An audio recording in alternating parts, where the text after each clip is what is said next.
obrigada pela oportunidade de falar para vocês hoje um pouquinho sobre o Ayurveda e o meio ambiente, porque tem tudo a ver. Tem um ano mais ou menos que eu comecei a conhecer um pouco mais sobre a Ayurveda. Então eu trago uma reflexão já no início.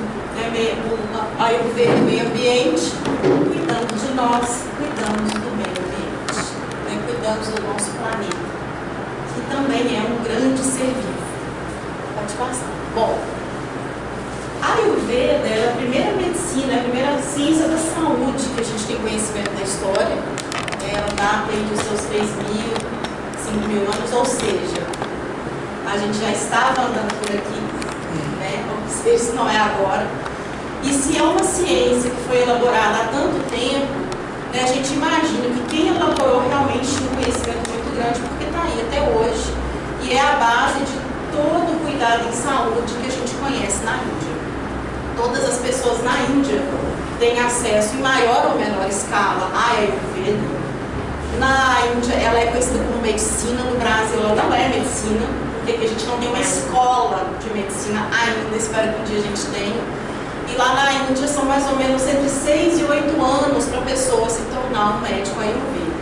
Mas isso não tira de quem está no Ocidente a capacidade e a possibilidade de estudar, de aplicar os princípios do Ayurveda em si e com outras pessoas como um terapeuta. Tá? E aí, praticar Ayurveda é praticar a autocura. Quem disse isso foi o professor Danilo Carneiro, ele estudou com o Vasant Lad. O Vasant Lad foi quem trouxe a Ayurveda para o Ocidente. Ele é um médico oriental, ele é um médico indiano. E ele trouxe a Ayurveda para cá, ele falou com... Ele teve uma ideia de, poxa, por que será que outras pessoas não podem conhecer? E aí ele, conversando com os mentores dele na Índia, com os Vaidyas, como são conhecidos os médicos ayurvédicos, ele falou, não, eu vou levar. E o primeiro lugar que o Vasant Lad foi para os Estados Unidos, e em 96 ele fundou o primeiro hospital ayurvédico lá. O primeiro contato com o Ocidente, então, foi lá, e de lá para cá o Ayurveda vem chegando cada vez mais para nós. E hoje tem uma coisa muito bacana que está acontecendo no Brasil, que a Ayurveda hoje ela é uma prática integrativa e complementar, e no SUS, em algumas clínicas da família, a gente acha médicos que trabalham com a Ayurveda, é muito bacana. E para começo de conversa, a gente aprende, no momento que a gente reencarna, a gente lida com a Ayurveda, e no momento que a gente desencarna, a gente vai lidar com ele no outro plano. Então, o Ayurveda ele perpassa toda a nossa existência, todo o nosso momento no planeta Terra, independente de que situação a gente se encontra. Tá? Pode passar. Bom, qual então, de fato, a relação? Gente, o que vocês estão pensando? O que essa pessoa está falando de meio ambiente com a Ayurveda? O que passa na cabeça dessa criatura? Simples. Tudo que constitui o universo, todos os elementos do universo, eles estão no nosso corpo.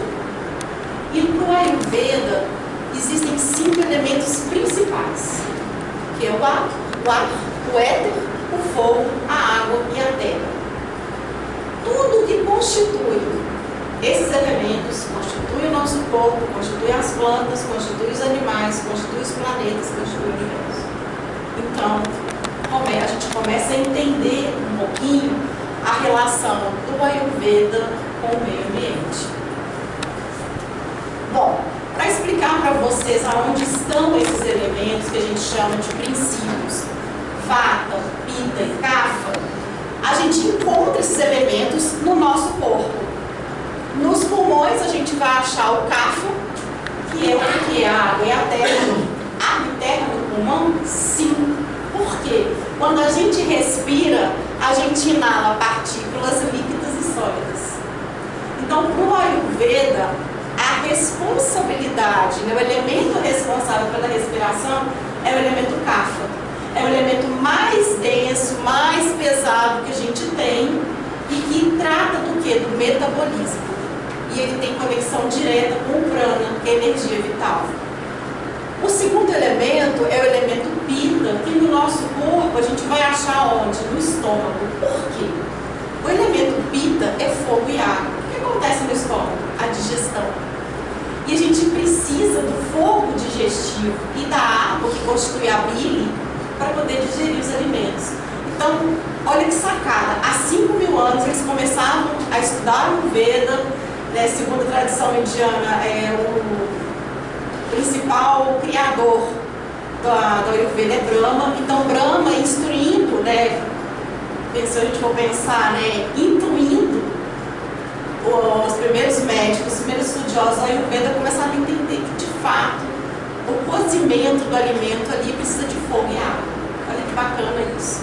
E o Vata, ele está geralmente, ele é associado ao intestino por causa dos movimentos que o intestino faz para expulsar, muitas vezes a gente está com gás, então os movimentos do intestino são muito condicionados ao ar. Então, todos esses elementos têm relação com o nosso corpo. Uns estão em mais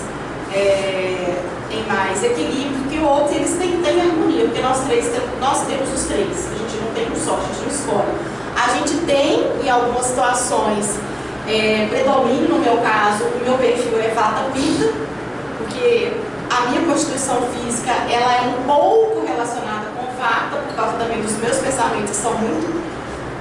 minha cabeça funciona muito rápido, minha constituição física é Vata, mas eu tenho questões digestivas e tenho muita enxaqueca.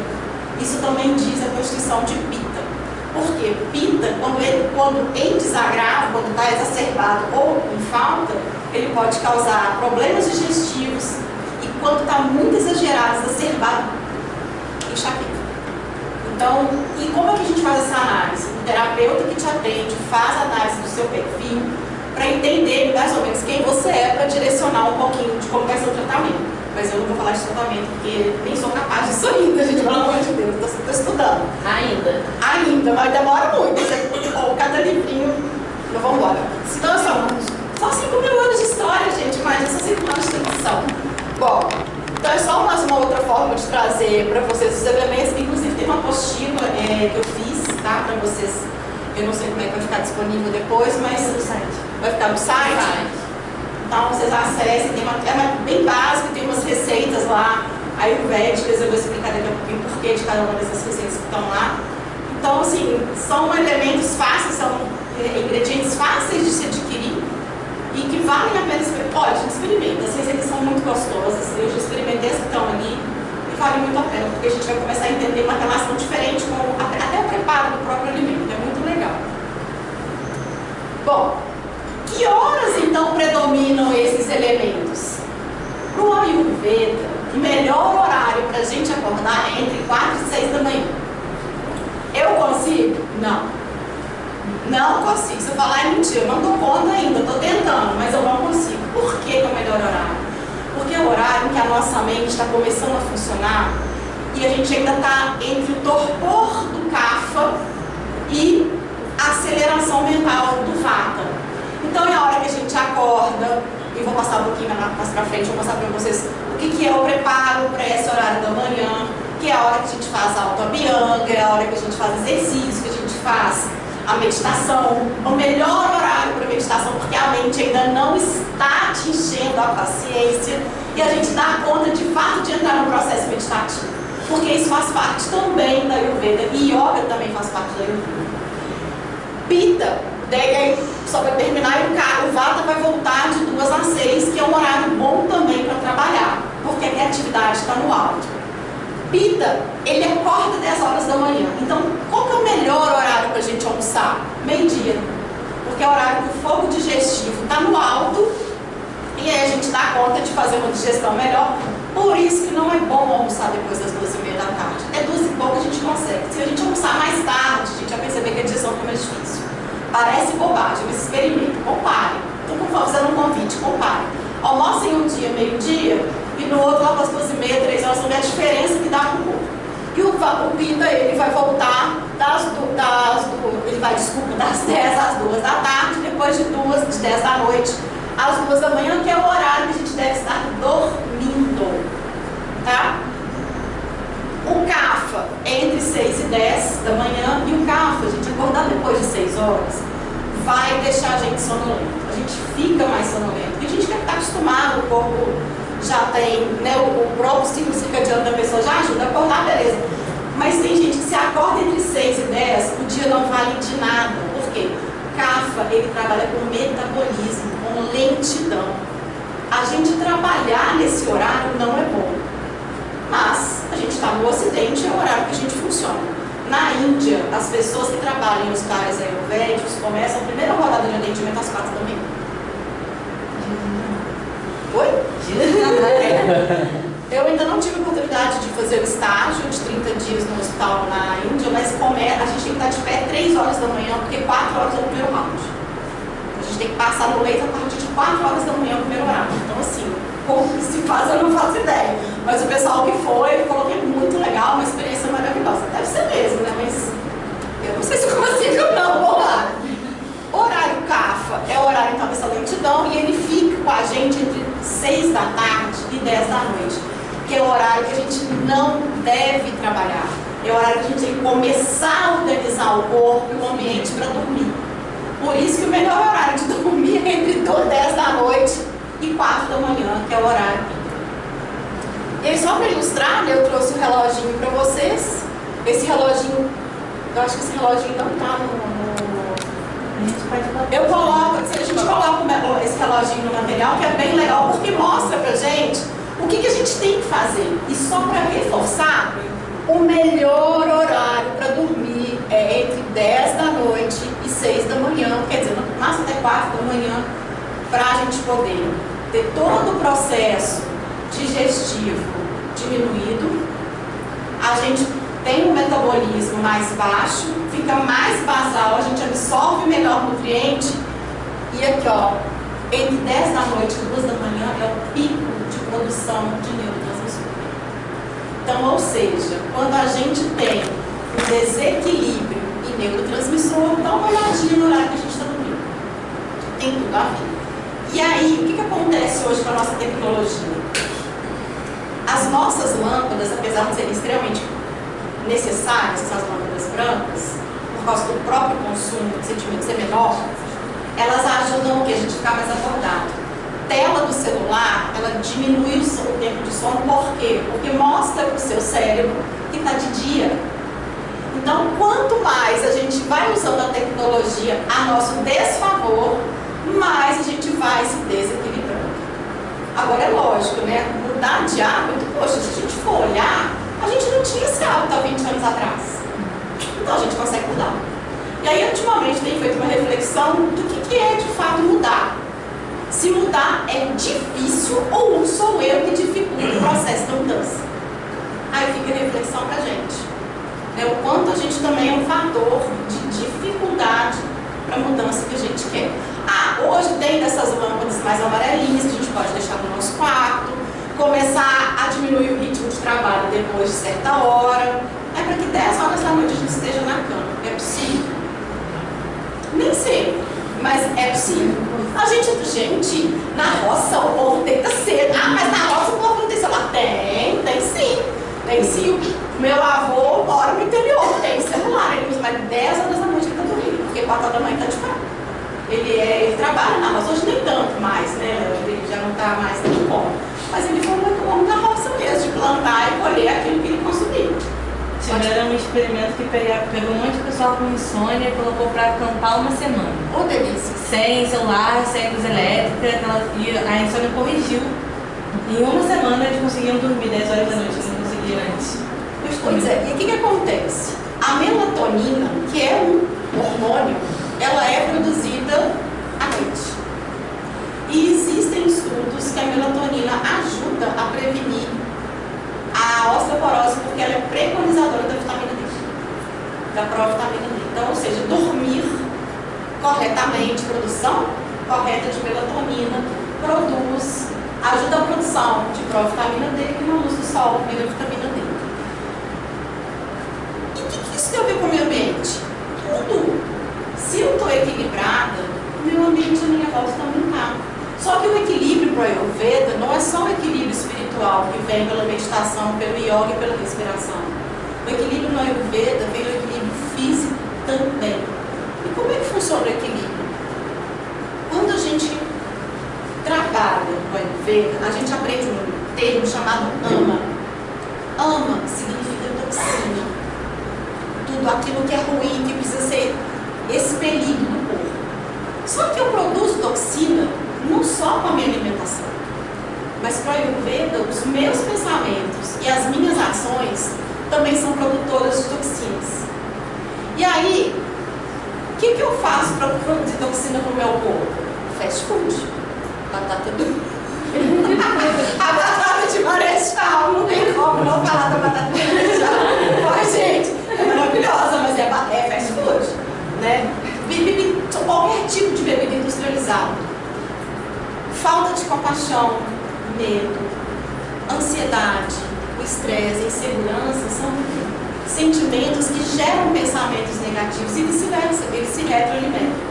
Então, para o Ayurveda, a gente não é só o corpo físico, a gente é o corpo espiritual. De uma forma um pouco diferente, como no Espiritismo, mas eles não desconsideram a existência dos chakras, a existência dos 7 corpos, só que para eles com uma constituição diferente. Então, cuidar da gente é cuidar desses 7 corpos e cuidar da gente é cuidar do planeta. Por quê? O que acontece? Da mesma forma que eu me poluo, as minhas ações poluem o ambiente. E a poluição ambiental é consequência da ganância, do individualismo e da falta de informação. Não só disso, é claro. Mas se a gente for olhar que são ações, pensamentos e comportamentos, a gente vai ter o quê? O uso de agrotóxico. Por que eu vou usar agrotóxico? Para minha produção ficar ótimo. Eu tenho uma banana muito boa para colocar no supermercado. Porque eu quero que aquela banana, aquele morango, que é o rei do agrotóxico hoje, né? Acho que é o alimento que mais tem agrotóxico, chega lá bonito e a pessoa não come. Que dure muito tempo. Exatamente. Dure no transporte, dure... Que sai lá desde o produtor que chega lá na mesa, da sua mesa, que ele fique bonito e vermelhinho. Aí o que vai acontecer? Eu estou comendo agrotóxico. Estou comendo só a imagem do morango. Porque não é mais um morango há muito tempo. Jogar lixo no chão. Gente, quantas vezes a gente passa pelas pessoas na rua que jogam lixo no chão todo celular.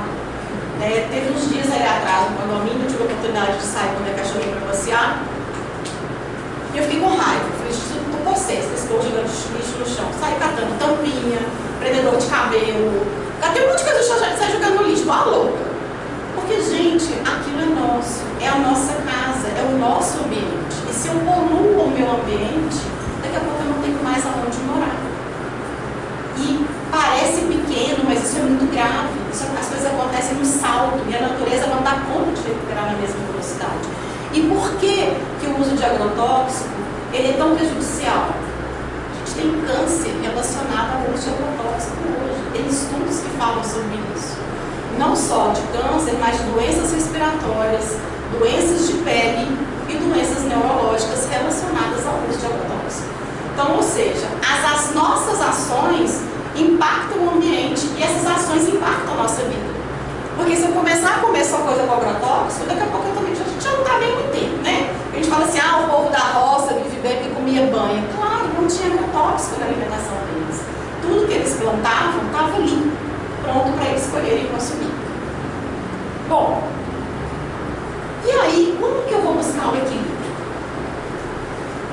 Se eu pensar que eu estou me equilibrando, vou equilibrar o ambiente, né? A partir do momento que eu mudo, o mundo muda, e isso acontece de fato, no Ayurveda eu começo a pensar e a consumir alimentação saudável, de preferência mais equilibrada. Um prato colorido é um prato ayurvédico, com cor laranja, roxa, verde, branca, amarela, mais verde escuro, verde claro. Tudo isso num prato significa que a gente está comendo 6 sabores, mas eu não vou entrar nesses sabores agora, não me justifico. Meditar transforma os meus pensamentos. Os meus pensamentos que são na frequência beta, eles começam a passar para a frequência alfa. E eu começo a me conectar de alguma forma com a espiritualidade de luz. Então, à medida que os meus pensamentos eles vão se transformando em pensamentos mais limpos, mais amorosos, eu estou emitindo amor para o ambiente.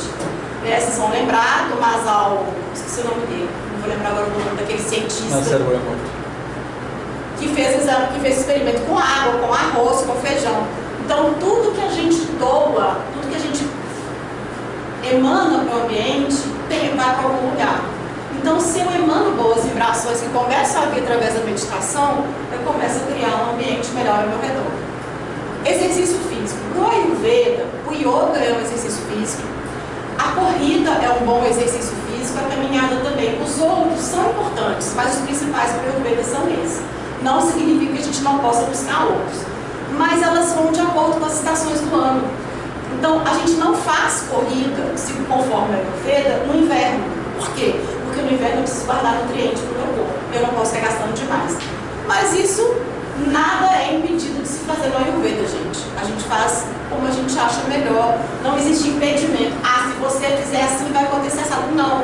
O Ayurveda é uma ciência fluida. Ele é uma ciência que permite que a gente escolha a nossa melhor estratégia e que siga o nosso caminho da nossa melhor forma. Vida ao ar livre, para o Ayurveda, isso é fundamental, andar na natureza, ir para a praia, ir para a cachoeira, ir no bosque.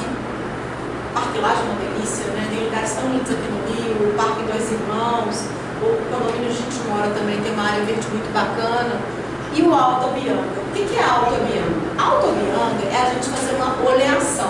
Se a gente acordar 4 horas da manhã, eu vou fazer um exercício de 3 dias essa semana, acordar 4 horas da manhã, vocês me contam. Eu não vou conseguir, não. Quem vai tirar meu humor depois?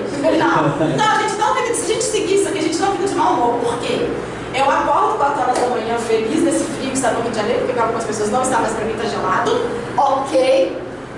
Vou fazer a autooleação, quer dizer, vou pegar um óleo específico, que no tipo Vata é o gergelim, no tipo Pitta é o óleo de coco, desculpa. E no tipo Kapha é o óleo de uva. Óleo de uva mesmo, não é óleo de uva de farmácia, não é óleo de uva mesmo.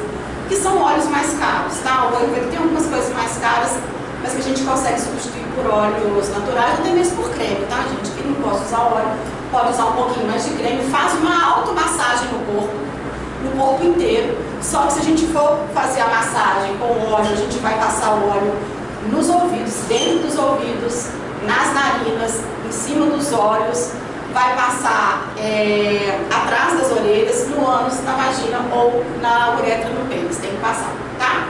Isso é uma questão de orientação do Ayurveda, por quê? Para estimular todo o corpo a funcionar.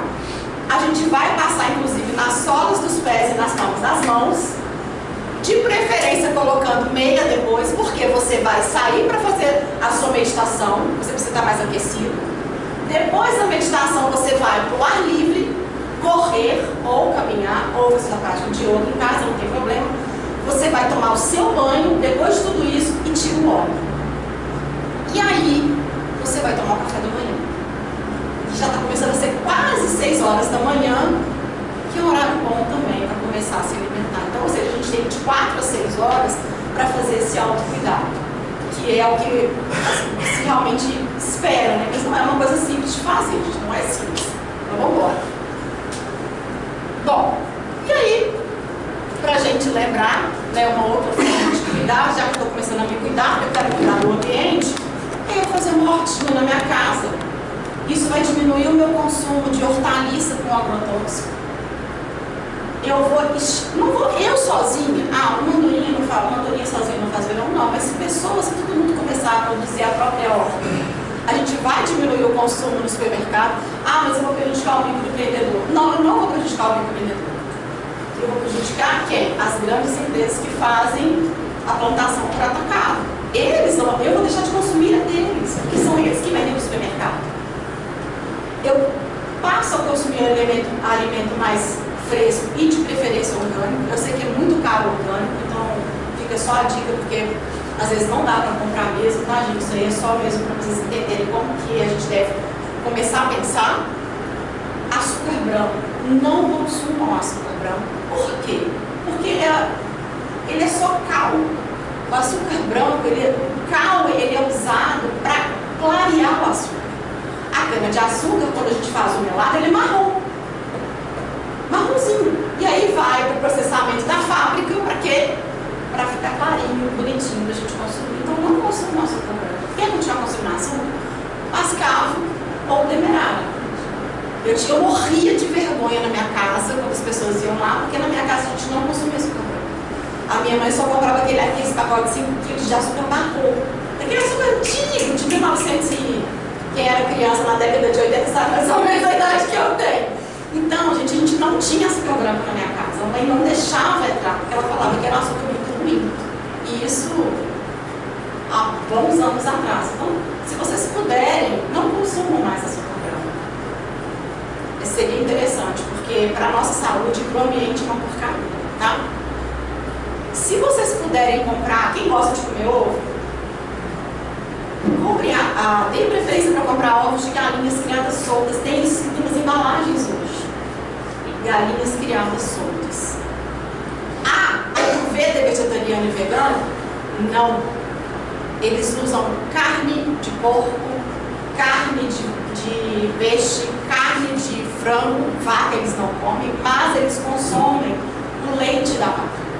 E com o leite da vaca eles fazem uma manteiga que eles chamam de ghee, que é uma manteiga clarificada, que é muito mais saudável que a nossa manteiga. Ela é um pouco mais cara, mas ela vale a pena ser consumida também, porque dá para fazer inclusive comida com ela. Fazer o ovo mexido, fazer arroz, enfim, dá pra fazer, a gente substitui o óleo pelo ghee, tá?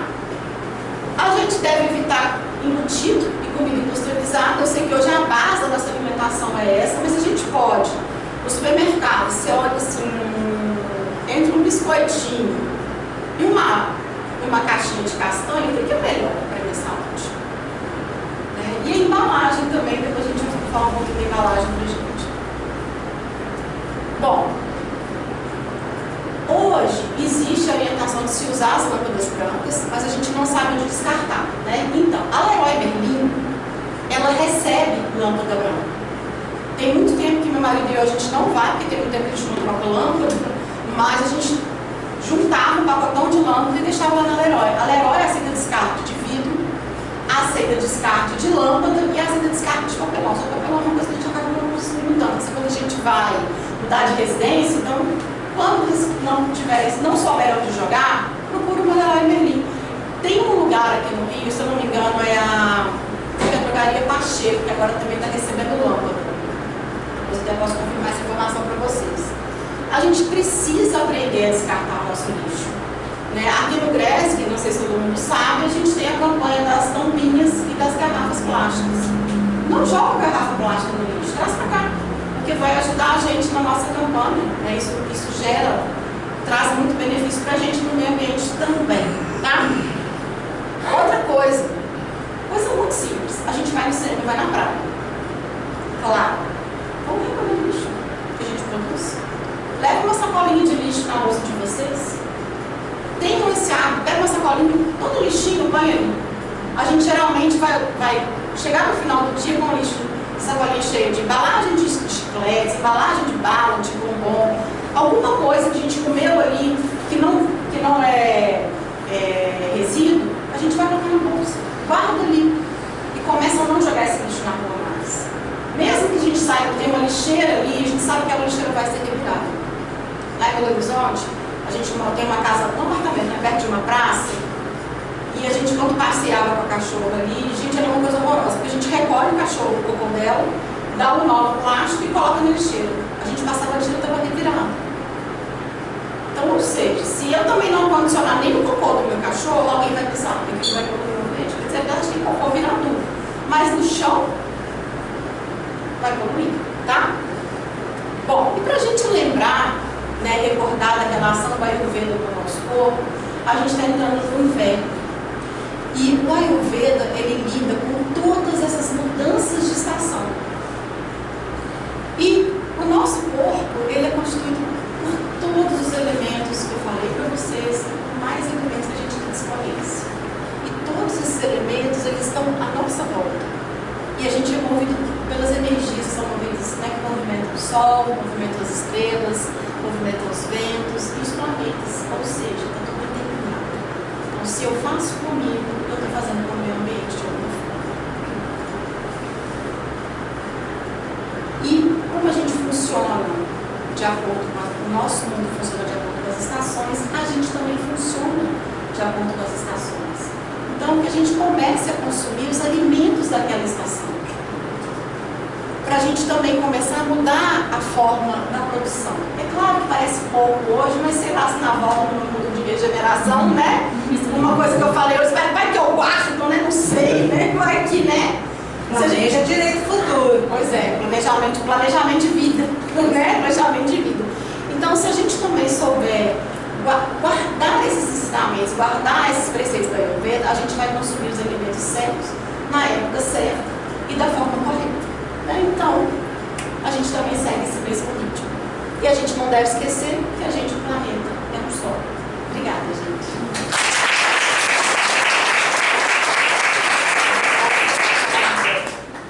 Pessoal, prometo que eu vou falar rapidinho alguns recados. Acho que tá todo mundo ansioso para fazer uma meditação. É meio, vamos dizer, controverso, né? Mas eu vim aqui. Pode me colocar minha apresentação? Eu só quero. A Márcia já falou das nossas campanhas, né?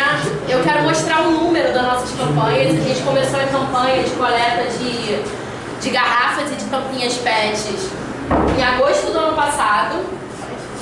Pode, só que eu acho que foi pro fim, né? Tem que ir lá pro fim.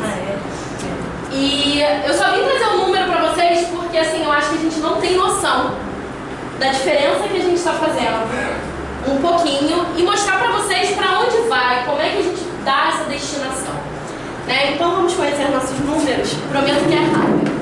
Falando de garrafas PETs, a gente recolhe. Aqui eu peço desculpa, tá, gente? É o contrário.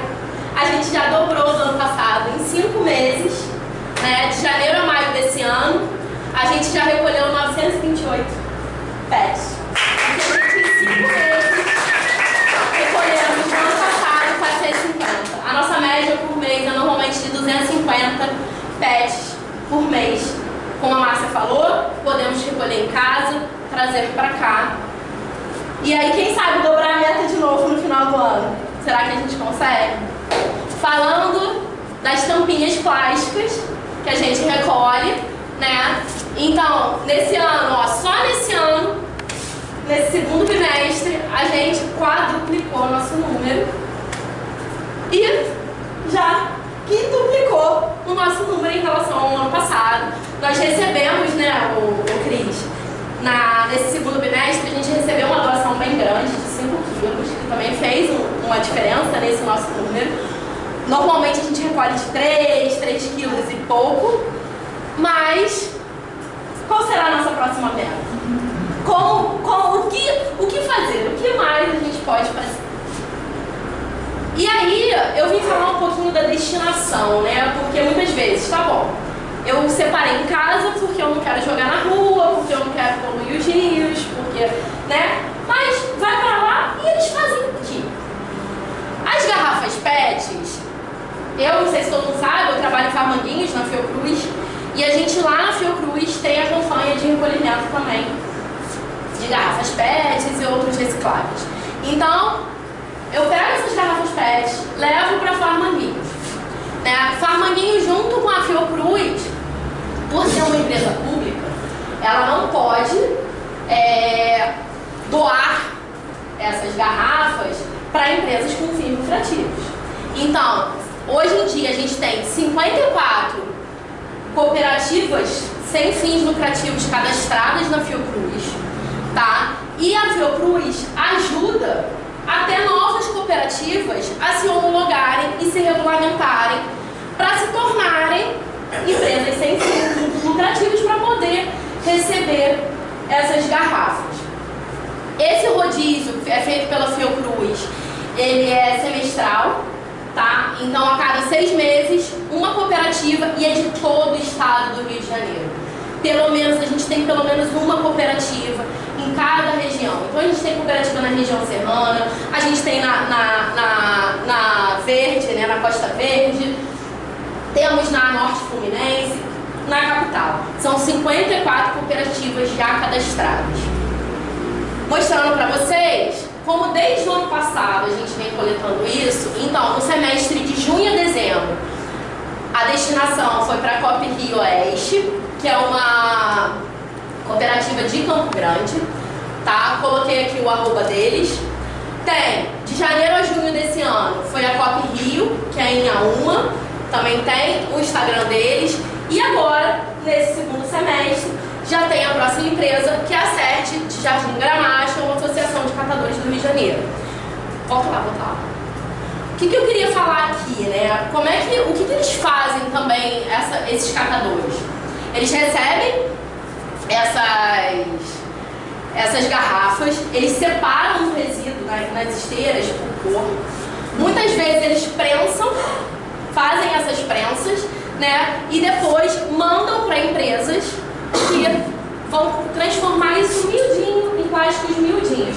Que eles vão virar novas garrafas, sacos plásticos, pra gente voltar a usar. Como a Cris falou aqui, né, o plástico ele veio para somar, mas ao mesmo tempo veio para agredir o meio ambiente. Então a gente tem que pensar ecologicamente correto aí como usar.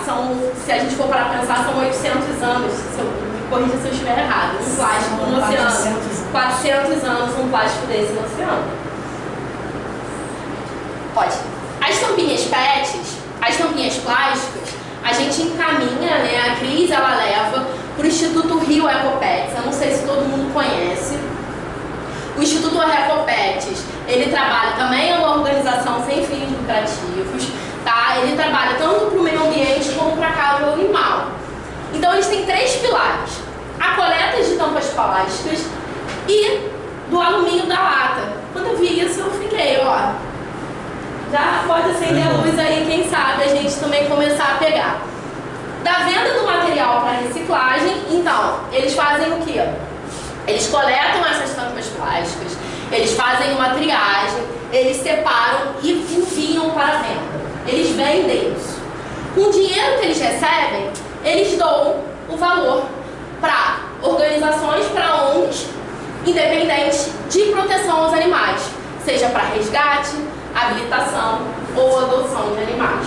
Então, ao mesmo tempo que eles ajudam o meio ambiente, eles ajudam cuidando dos nossos bichinhos, principalmente animais de rua. Então, quem não conhece, muito legal conhecer o site. Você pode se cadastrar como voluntário, você vê os pontos de coleta, você consegue saber se você pode ser uma empresa que vai ajudar eles com patrocínio. É muito legal o site, tá, pessoal? Vale a pena visitar. E temos novas campanhas, temos novidades aqui no GRESG. Vamos começar a recolher pilhas, são extremamente tóxicas ao meio ambiente. Não só ao meio ambiente, quanto pra gente. Né? Aquele resíduozinho, quando a pilha começa a vazar, é extremamente tóxico por conta dos seus metais pesados.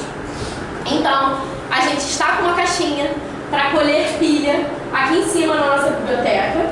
Então, vocês podem... Também vou levar para o Fiocruz. Não sei se vocês sabem, né? As empresas que produzem eletrônicos, elas são responsáveis por também dar a destinação final desses eletrônicos. Então, a Fiocruz, ela tem a parceria... Não consegui ver qual foi a empresa, tá, pessoal? Na próxima eu trago para vocês. Mas tem a parceria com uma empresa que já recebe essas pilhas para a destinação final. E a segunda coleta que vamos fazer de medicamentos vencidos. Trabalhando na Fiocruz, trabalhando em Farmaninhos, como responsáveis pela produção, somos responsáveis pela destinação final também. Então, não sei se todo mundo sabe, mas cerca de 20% de todos os medicamentos que utilizamos, eles são descartados de forma irregular.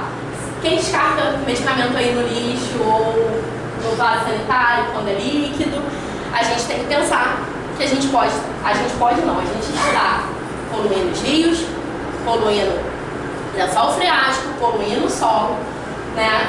E isso volta pra gente na nossa alimentação, como todas as meninas falaram aqui. Então a gente está... Oi? Da parte da medicação, imagino que por onde se trabalha medicação humana, medicação PET. Também, pode vir. Tudo é considerado tudo resíduo químico. Então sendo resíduo químico, pode trazer, tá? Lá a gente separa, que vocês não vão precisar separar, lá a gente separa o líquido do sólido e do... Meu Deus, esqueci. Semissólidos. E dos semissólidos, tá? E a gente tem uma caixa, então, aqui saindo da escada, aqui no segundo andar, a gente já tem uma caixa para recebimento desses medicamentos. Contamos com vocês, com a ajuda de vocês. Acho que os números vêm para incentivar a gente, né? Fazer uma diferençazinha para somar, porque mudamos o mundo quando a gente começa mudando a nós mesmos.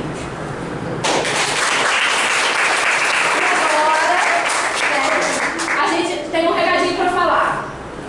A gente está fazendo 2 rifas hoje. A gente está fazendo a rifa do nosso grupo. Tá? O Groot, cadê? O Groot. E temos a rifa da espada de São Jorge também. R$5 cada rifa. Quem quiser pode me procurar a Cris. E agora eu quero convidar a Thaís aqui. A gente vai subir. Ela tá nervosa, Thaís? Não, tô me frente. Não, mas a gente vai lá fora. A gente vai fazer lá fora. Eu quero convidar. Talvez a Thaís, não sei se ela prefere se apresentar lá em cima, lá fora. A gente separou lá fora um lugarzinho pra gente meditar, que eu acho que é o que todo mundo tá mais na expectativa. Seja bem-vinda. E não sei se a Thaís quer se apresentar aqui, lá em cima a gente se organiza. Vocês já sabem o que vocês quiserem. Então, o que vocês acham? Preferem já subir lá e a gente conversa lá no nosso ambiente de meditação? Pode ser? Então vamos.